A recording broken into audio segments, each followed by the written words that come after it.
Muntik nang mapahamak si Maris Racal ngayong gabi.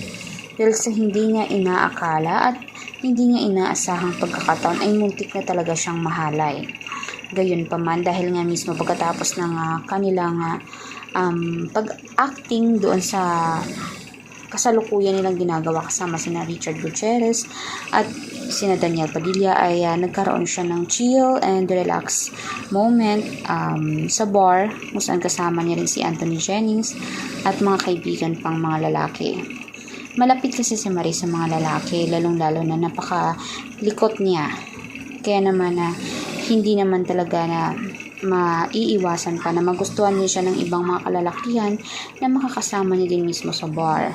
Dapat naman sana ang payo dito sa kanya at dahil matanda na rin siya ay mag-iingat siya at huwag siya basta-bastang maniniwala.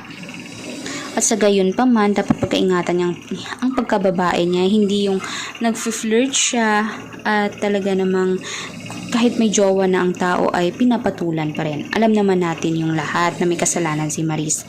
Hindi siya malinis. Yun nga lang, pinagkakaingatan nga lamang niya ang kanyang pangalan sa social media at sa kanyang career dahil maaari siyang mabuwag o matanggal sa pagiging artista.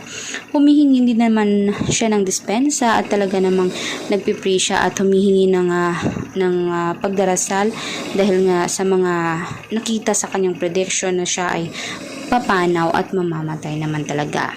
Naniniwala din ba kayo dito mga kanetasen? I-komento nyo nga sa baba kung ano yung inyong opinion at huwag kalimutan mag-subscribe, i-like at i-share ang ating videos on public. Maraming salamat mga kanetasen.